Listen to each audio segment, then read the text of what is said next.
I think expectations in all walks of life can be very dangerous. So I tried not to have any, and I tried to just go with the flow.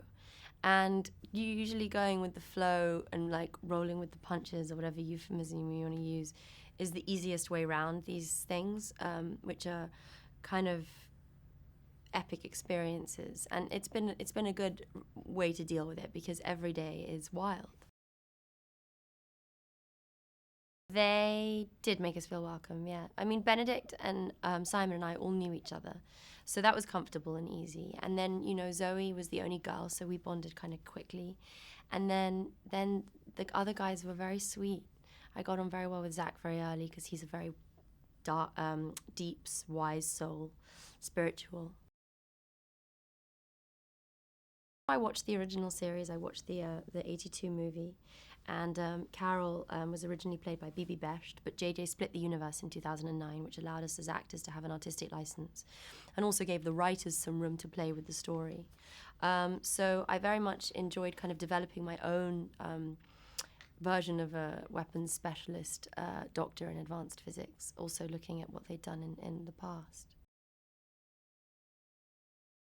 This one was differently technically. We had a lot of, I guess we had these 3D passes at the end, and we had IMAX. I'd never worked with the IMAX camera. It's like a very noisy beast that, you need to reload every 90 seconds, and it's like working with a child or a dog.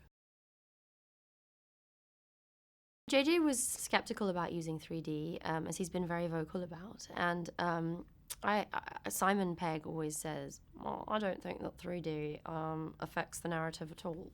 But I actually disagree with Simon Pegg. I think that when you see that arrow in the first 5 minutes coming towards you, jumping out of the screen, if for any reason you were like drifting or thinking about what you're gonna have for dinner, that stuff really brings you into the moment. And I think 3D is like, it keeps slapping you around the face and reminding you to listen and watch. So I'm a fan of it, actually. With this film, I'm a fan of it. There's a big moral lesson in it, but I think people will make of that what they will. I think the Kronos and the Klingon universe is really cool, and that's kind of an epic fight sequence. And Zoe speaking Klingon is really cool. And then all the rest is pretty amazing as well.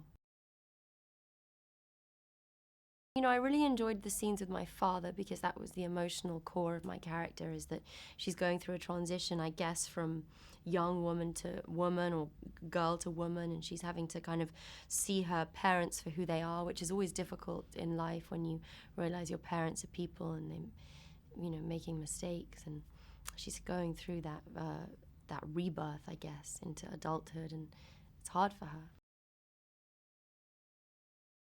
Inherent in the Star Trek universe is that lightness of touch. Bones is like, what does he say? Like, Captain, I'm a doctor, not a, it's like, it's very tongue-in-cheek. And it sort of doesn't disrespect the audience in that way. It like acknowledges the fourth wall, and it's like, ha ha ha. I think that stuff's kind of fun, that lightness of touch. And there's a few flirtations going down there.